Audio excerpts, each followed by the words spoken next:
et see on armas, et vaatamata selle keerulise ajale ikkagi inimesed saavad väga headest asjadest osa. Mul on eriti hea meel selle üle, et viimasel ajal on isadele, meestele hakatud aina rohkem tähelepanu pöörama nii siis Lastekaitse Liit oma kampaaniaga kui ka Sotsiaalkindlustusameti eestveetav kampaania Meeskuju, et mida võib ka siis tänavatel ja internetis kohata. Et mina keskendun täna oma ettekandes siis nendele isadele, kellel on tekkinud raskused või probleemid lähisuhetes. Ja täpsemalt keskendun siis ühele võimalusele, kuidas siis olla hoolivam isa ja kuidas siis ära tunda ebasobivaid käitumisviise, mis võivad lapsi kahjustada ja kuidas leida siis alternatiive või teistmoodi lahendusi. Selleks, et oma ettekandega edasi minna, võib-olla peaks käsitlema korraks vägivalla mõistet. Et vägivald on siis tahtlik käitumine, see tahtlikkus on väga oluline komponent vägivalla juures, et kus siis püütakse teha kahju või juba tehakse kahju teisele inimesele. Miks ma olen selle sõna tahtlik alla jooninud on teadlikult, et ma räägin ka natukene nendest tagamaadest ja alati peakski mõtlema, mis on selle vägivaldse või agressiivse käitumise taga, et seal on kindlasti väga palju põhjuseid. Ja võt just nende põhjustega meil tulebki tööd teha ja kindlasti motiveerida inimesi oma käitumist muutma, kuigi see ei ole väga lihtne ülesanne. Ja vägivaldaga siis jaotatakse kaheks: emotsionaalne, impulsiivne või siis instrumentaalne, mis tähendab seda, et see siis on ette kavatsetud. Ja võib-olla siis minu järgmisest ettekandest tuleb välja ka või on igale ühele mõtlemiseks see teema, et kas ta alati on tahtlik või on seal mingid mõjuvad põhjused, miks inimene on jõudnud sellisesse olukorda, kus ta on hädas ja ta ei oska võib-olla leida teist viisi või teist teed suhtlemiseks. Ja hästi oluline vägivalla juures, kui me sellest räägime, mitte üldistada seda, vaid ikkagi vaadata selle taha, et milline see vägivald on, kui kaua ta on kestnud, kelle vastu ta on suunatud. Ja kindlasti on oluline seda ka rõhutada, et vägivalda kasutavad nii mehed kui naised ja väikelaste seas nii-öelda vägivalda laste vastu kasutavad ikkagi peamiselt emad. Ma jõuan nüüd isadeni ja meesteni, et mõned faktid võib olla, et jõuda lähemale, miks siis mehed, isad on vägivaldsed või agressiivsed. Et üks põhjus, mida siis ka Rakendusuuringute Keskus on oma uuringus välja toonud, on see, et mehed on ise kogenud füüsilist ja vaimset vägivalda. Hästi oluline on teada seda, et inimesi mõjutavad tema hoiakud ja väärtused ja meiega töös isadega alati püüame aru saada, kuidas nad suhtuvad naistesse, emadesse, mis siis oluliselt ka mõjutab nende tundeid ja käitumist. Et mõtteid on alati võimalik ju muuta. Mis puudutab nüüd majanduslikku toimetulekut, siis see kindlasti väga palju mehi isasid mõjutab ja lähemalt vaadates ja ka täna peale konverentsi siin saalis vaadatakse filmi, mis näitab ka seda, et kui palju siis töö iseloom võib mehi viia peredest eemale ja tekitada stressi. Kindlasti on üks tegur meeste isade puhul ka riskikäitumine. Ja mina siin täna esindan siis MTÜ-d Vaiter, kus vaikselt, aga kindlalt on suurenemas meeskond, et siis panustada vägivalla ennetamisse ja vähenemisse.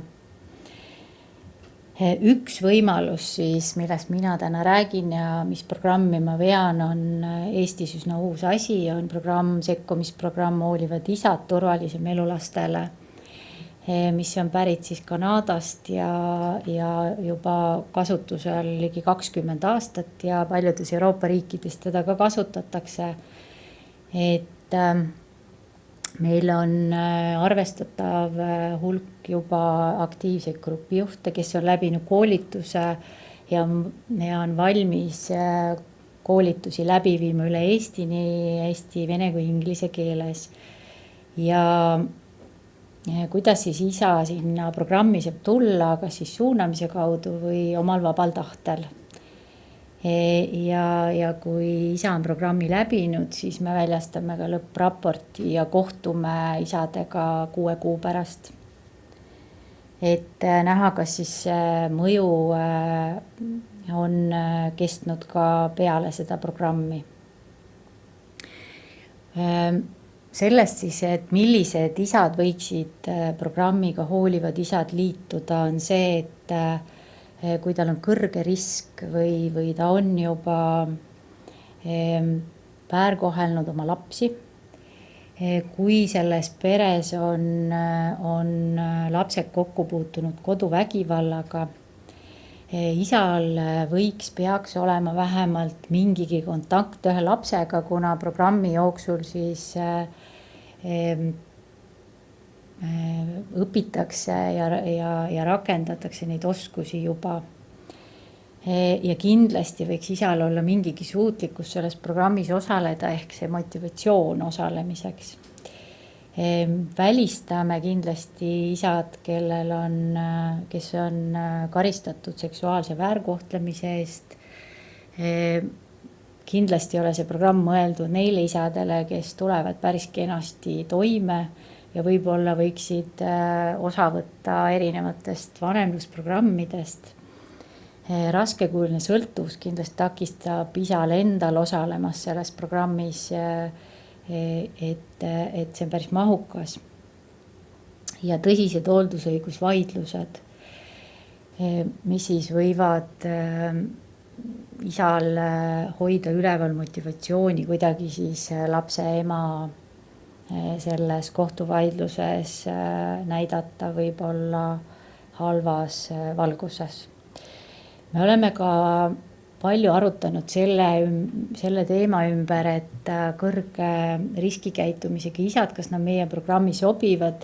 Meil ei ole Eestis väga palju valikuid.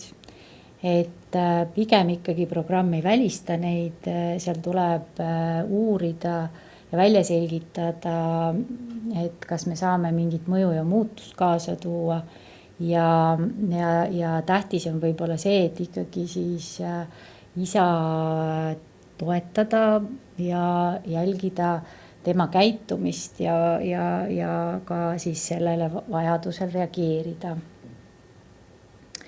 Sellel programmil on siis 3 osa, et on grupi kohtumised, individuaalkohtumised, võetakse kontakti emadega, et selgitada välja, kuidas emad ja lapsed ennast tunnevad ja võrgustiku töökohtumised siis nendega, kes on isa sinna programmi suunanud. Et siis aru saada, millised isad võiksid programmi tulla, millised tulevad, ja millised on programmi eesmärgid. Et reeglina isad, kes programmiga liituvad, on ikkagi või siis on üsna vastumeelsed sellele, et nad peavad sinna tulema. Et neil on palju negatiivseid tundeid ja neil on olnud mitmeid konflikte nende inimestega, kes siis nendega töötavad ja neid on vaja kindlasti motiveerida. Nagu ma enne juba tõin ka fakte sellest uuringust, et neil on negatiivsed kogemused oma isaga ja nad on ikkagi tugevasti mõjutatud oma siis sünnipere sellistest väärtushinnangutest ja hoiakutest ja nad on kogenud vägivalda. Et siis esimene eesmärk ongi siis isasi kaasata ja neid motiveerida. Ja isad, kes siis liituvad, on ikkagi üsna lootusetus olukorras. Nad ütlevad, et kes meid ikka usub, mis ma ikka teha saan. Et selles mõttes siis minu kui programmijuhi ja grupijuhtide ülesanne ongi siis tekitada seda motivatsiooni.